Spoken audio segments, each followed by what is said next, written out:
This time we're getting into something really interesting. Yeah. DIY medicine. And I'm not talking about Right. just making a saline solution at home. Hmm. We're talking about what happens when your local pharmacy is out of the question. Exactly. Like, let's say you're on a camping trip that goes wrong. Sure. Or after a natural disaster. Yeah. How can people use natural remedies and what they have around to take care of themselves? It's fascinating how much ancient wisdom we can actually tap into. Yeah. And combine that with modern science. Right. To give people these very practical tools to take care of their health. And I got to say, when I was reading some of this research about honey, Uh-huh. it blew me away. I always knew honey was good for you, Right. but I had no idea it was that good. Honey is amazing. Yeah. It's a treasure trove of medicinal properties. Yeah. Yeah. It's not just some sweetener for your tea. It's a serious antimicrobial agent. Yep. Yeah, especially Manuka honey. It's been shown to be super effective against staph infections, Wow. even those nasty antibiotic-resistant strains. So it's not just for coughs and sore throats anymore. Nope. Honey's low pH, the hydrogen peroxide it has, it all creates this environment where bacteria can't grow. Mm. Plus, it forms a protective barrier over wounds, so they heal faster. That's wild.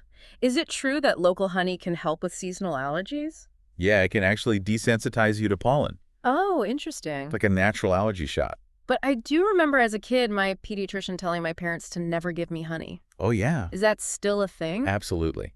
Honey can have botulism spores, which aren't a problem for adults, but for babies under 12 months, their digestive systems just can't handle them. Good to know. Yeah. Now, switching gears to something that I always use Okay. when my stomach is upset, ginger. Oh, yeah, ginger. It seems like people use it for everything. It's great for nausea. Muscle soreness, too. What's going on there? So ginger has these compounds, gingerols and show-gels, Okay. and they have powerful anti-inflammatory and anti-nausea effects. Huh.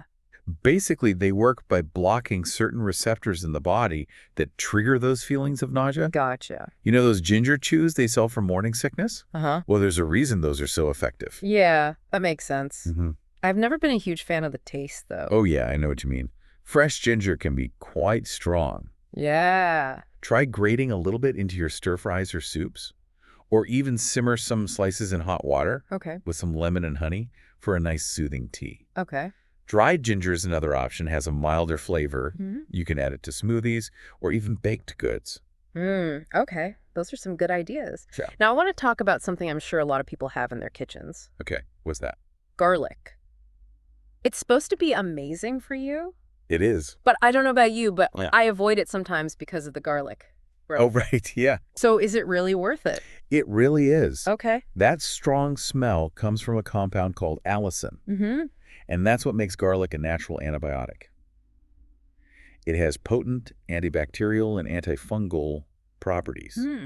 Some studies even suggest that garlic can lower blood pressure and cholesterol levels. Really? Yeah, it's pretty impressive. All right, you've convinced me. I'm going to embrace the garlic breath. Good. I have a great tip for you. Okay. So when you crush garlic, let it sit for like 10 to 15 minutes before you cook it. Okay. That allows the enzymes to fully convert to allicin, which is what you want. So you get the strongest dose. Exactly. Now, before we move on, I have to ask about another one of those pantry staples. Right. Apple cider vinegar. Oh, yeah. ACV. I use it for pretty much everything. Right. Cleaning, salad dressings. Yeah. But what about the health benefits? Is it all just hype? There's definitely some hype, but apple cider vinegar has been linked to some pretty good things. Like what? Improved blood sugar control, Mm. especially if you take it before meals. It might even help you feel fuller, which is good for weight management. Okay, what about using it as a disinfectant? So apple cider vinegar does have some antimicrobial properties. Okay. So it's effective for cleaning and disinfecting surfaces. Yeah. You can even use it as a natural mouthwash, Oh, wow. but never apply it directly to an open wound. Gotcha.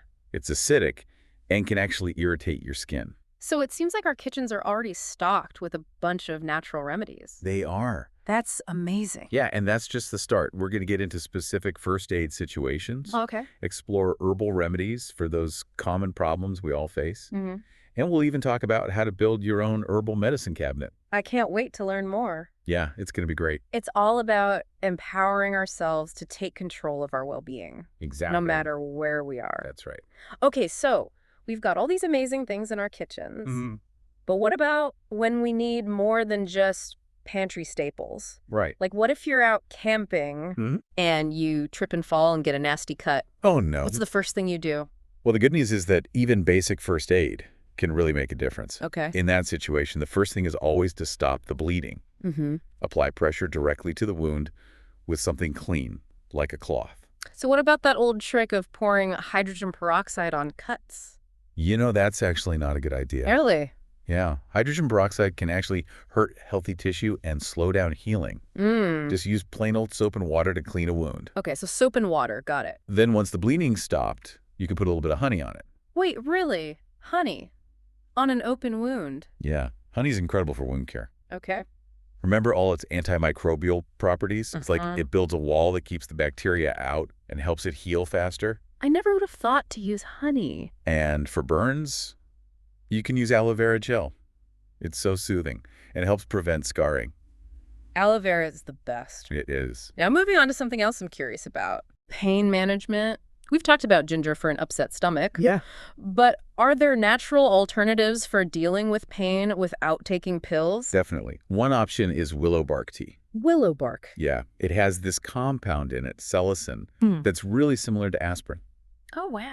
It's been used for centuries to relieve pain and inflammation. So it's like nature's aspirin. Exactly. I'm adding that to my camping gear for sure. And don't forget about turmeric. Right. I've been hearing a lot about turmeric. It's amazing. It's got this compound, curcumin, that's really good at fighting inflammation. Okay. When you use turmeric, add a little black pepper. I have heard that, but I never understood why. The black pepper helps your body absorb the curcumin better. So it's like a little helper? Exactly. It makes the turmeric even more effective. Okay. I love those little tips.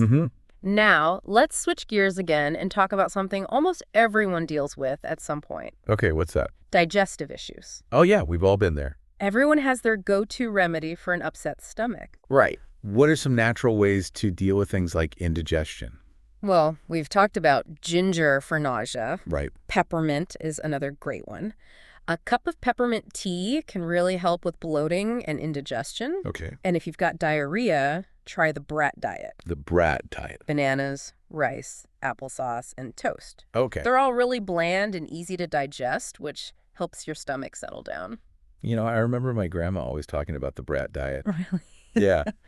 It's funny how those old remedies still work. It is. They really stand the test of time. So let's move on to something that, I gotta admit, sounds a little intimidating. Okay. Building your own herbal medicine cabinet. Oh, yeah. It sounds like something out of a Harry Potter movie. Right. Where do we even begin with something like that? You know, it's not as complicated as it sounds. Okay. You can start with just a few key herbs that can help with common problems.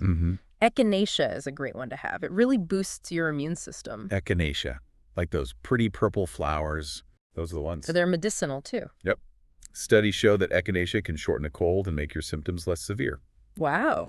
And you can use it in a bunch of different ways. Okay. Like a tea, fresh or dried, or even as a tincture. Hold on. What's a tincture?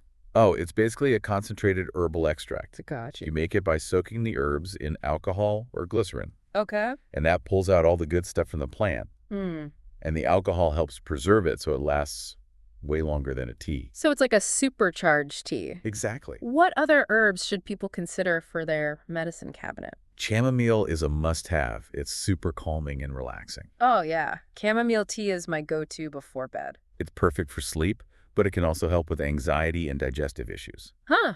I didn't know it could help with all that. Yeah, you can drink it as a tea, add it to a bath, Okay. or even use it in a compress. Wow, that's versatile. It is. And another great one for sleep and relaxation is valerian. Valerian root. That's the one. I've heard of it, but I didn't know it was good for sleep. It's been used as a natural sedative for centuries. Maybe you should try that. Yeah, it can be really helpful if you have trouble sleeping. Okay, so chamomile and valerian for sleep. Now, I gotta ask about essential oils. Oh, yeah?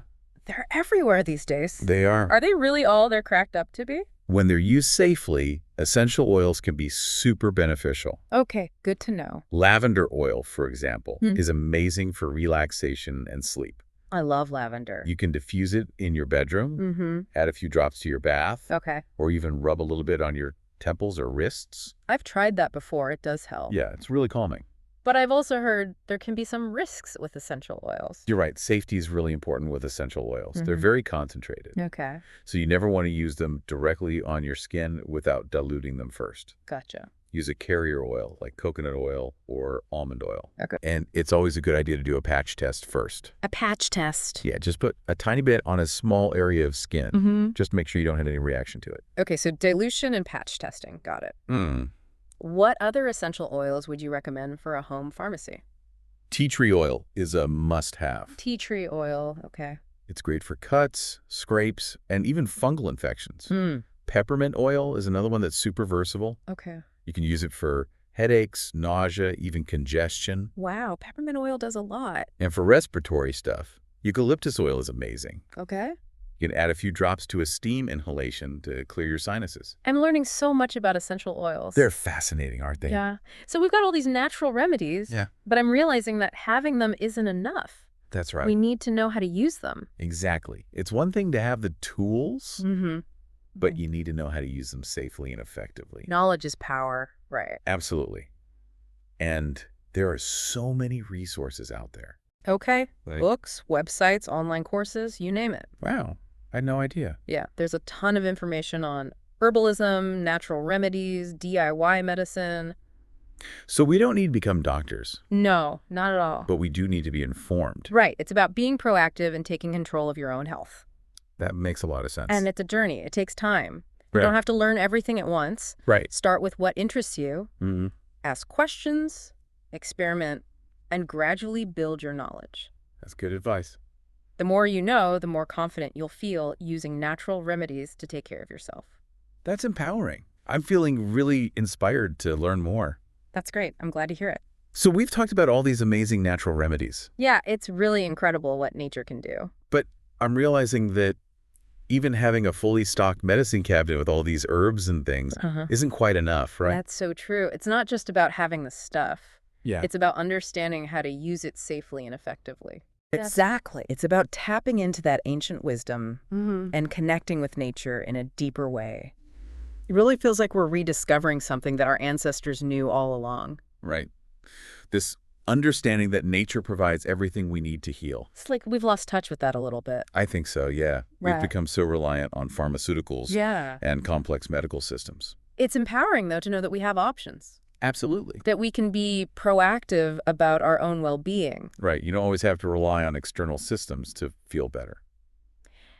So for our listeners who are feeling inspired, what are some things they can do to start incorporating natural healing into their lives? Well, one of the best things you can do is just spend more time in nature. Okay. Get outside, observe the plants and trees around you, learn about their traditional uses, maybe even try growing some of your own herbs. I love that idea. It's amazing how much you can grow even in a small space. Yeah. And there are tons of resources out there. Field guides for your area, local foraging groups, even online courses on herbalism. You can learn so much. That's right. And I know a lot of people have family traditions of natural remedies. Absolutely. Those are so valuable. Talk to your grandparents, aunts, uncles, anyone who might have that knowledge. Exactly. Write down those recipes, those old remedies. Yeah. Keep that wisdom alive. It's like we're inheriting a legacy of healing from our ancestors. It really is. Now, if someone wants more personalized guidance, what would you suggest? You could always reach out to a qualified herbalist or a naturopathic doctor. Okay. They can give you advice based on your specific needs and health goals. It's all about finding what works best for each person. Exactly. The most important thing is to be curious. Yeah. Experiment. Don't be afraid to try new things. The more you learn, the more empowered you'll feel. That's right. This has been such an eye-opening conversation. It really has. I feel like we've only just begun to explore this amazing world of natural healing. I know. There's always more to learn. So to all our listeners out there, Yeah. we encourage you to embrace this journey. Reconnect with nature. Yeah. Rediscover that ancient wisdom and trust in your body's ability to heal. Remember, knowledge is power. That's it for our deep dive into DIY medicine and natural alternatives. We hope you learned some new things and that you're feeling inspired. Be sure to subscribe to the deep dive for more fascinating explorations of knowledge. We've got so much more to share with you. Until next time, stay curious and keep learning.